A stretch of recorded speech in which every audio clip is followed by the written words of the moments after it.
وعلى آله وصحبه أجمعين. أصبحنا وأصبح الملك لله والحمد لله لا شريك له.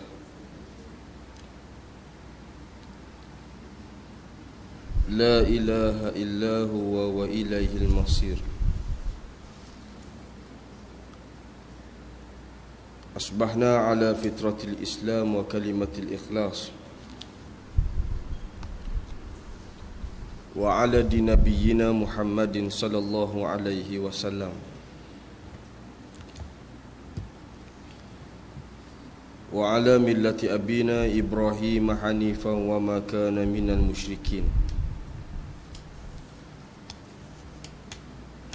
رضينا بالله ربا وبالإسلام دينا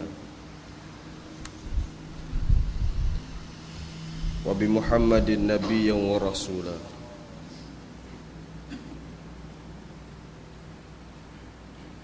لقد قال الله تعالى في كتابه العزيز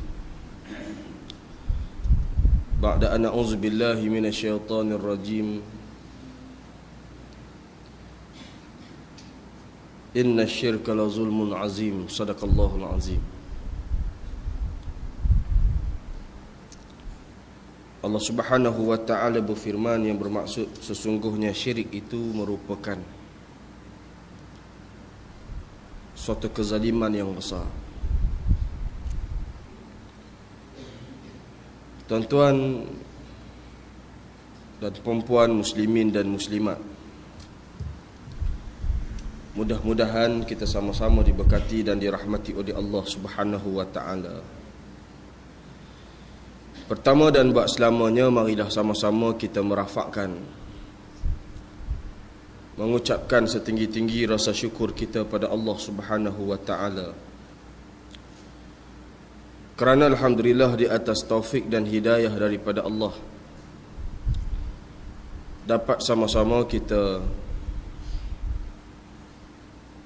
menjalani kehidupan kita di atas muka bumi Allah Subhanahu wa ta'ala ini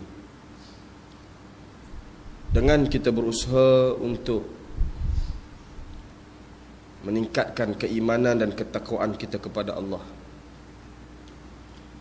Dan kita bersyukur pada Allah Subhanahu wa ta'ala kerana alhamdulillah sehingga ke hari ini Allah Subhanahu wa ta'ala masih lagi memberikan hidayahnya kepada kita. Kita berdoa mudah-mudahan hidayah Allah Subhanahu wa ta'ala itu akan berkekalan kepada kita insya-Allah.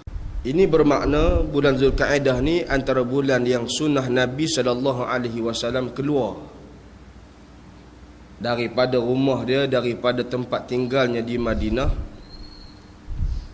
mula menuju ke Mekah. Ketika mana Nabi sallallahu alaihi wasallam isytihar untuk keluar menunaikan haji, yang disebutkan dalam kitab sirah merupakan hajjatul wada', haji yang terakhir, yang terawal dan terakhir yang dilaksanakan oleh Nabi kita Muhammad sallallahu alaihi wasallam.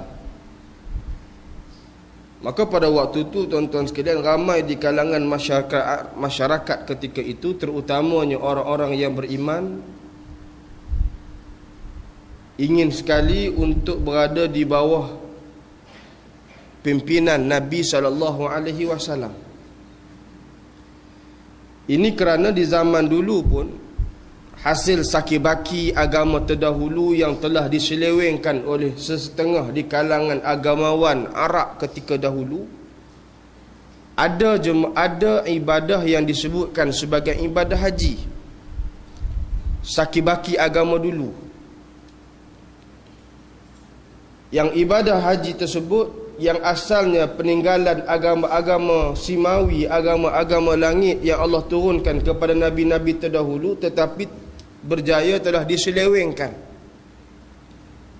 oleh golongan-golongan tertentu. Antara ibadah yang berjaya diselewengkan ialah ibadah haji. Buat haji macam biasa, tapi sampai nak tawaf, syarat nak tawaf, rukun nak tawaf, kena bogel. Letih tuan-tuan. Macam biasa buat, tapi bila sampai nak tawaf, tawaf tu syarat dia kena buka belakang, kain ihram tak payah pakai, kena bogeh. Zaman dulu yang telah dimasuki unsur-unsur yang sedemikian.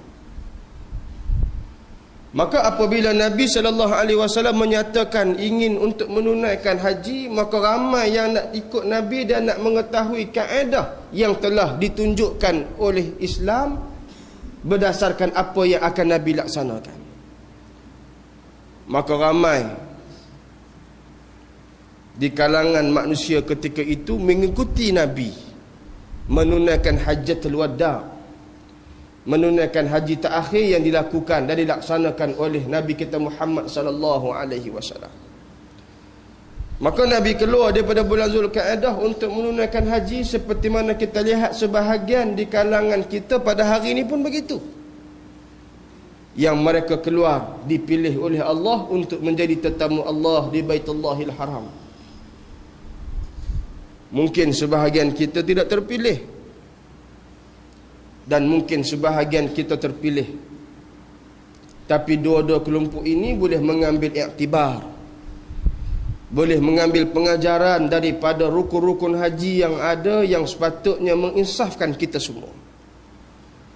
Antara yang besar dalam persoalan haji ialah rukun wukuf di Padang Arafah.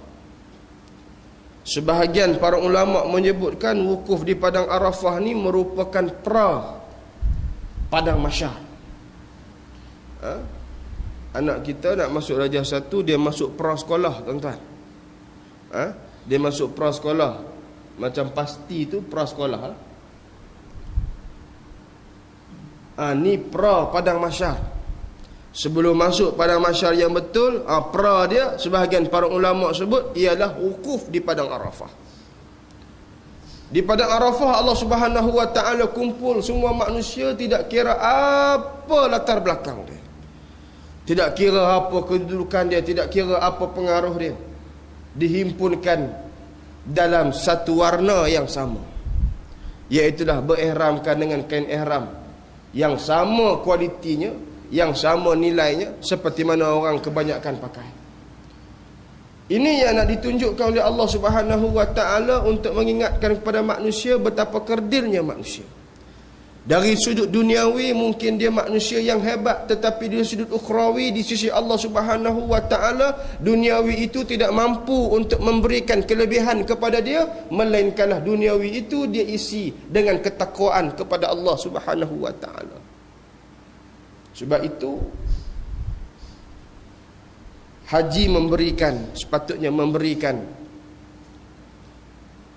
keinsafan kepada kita, bagaimana rukun-rukun yang terkandung dalamnya tersebut mampu untuk meningkatkan keimanan dan ketakwaan kita kepada Allah Subhanahu wa taala. Mudah-mudahan tuan-tuan sekalian, kita berdoa kepada sahabat-sahabat yang dipilih, yang terpilih untuk menjadi duyufur rahman itu, mudah-mudahan mendapat haji yang mabrur.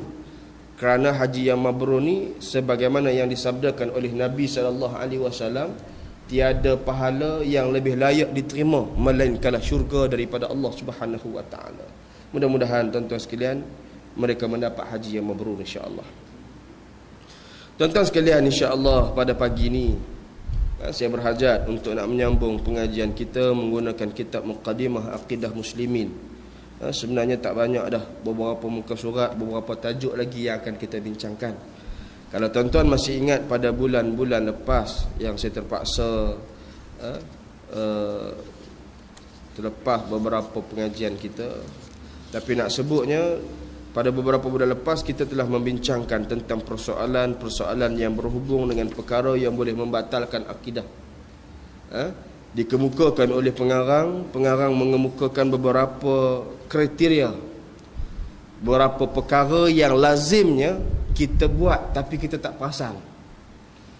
Kita dah sebut ada 10 perkara yang disabdakan, yang dimuatkan oleh pengarang mengambil daripada ayat Quran dan hadis-hadis Nabi SAW. Ada 10 perkara yang menjadi kelaziman, yang kadang-kadang kita tak perasan, yang kita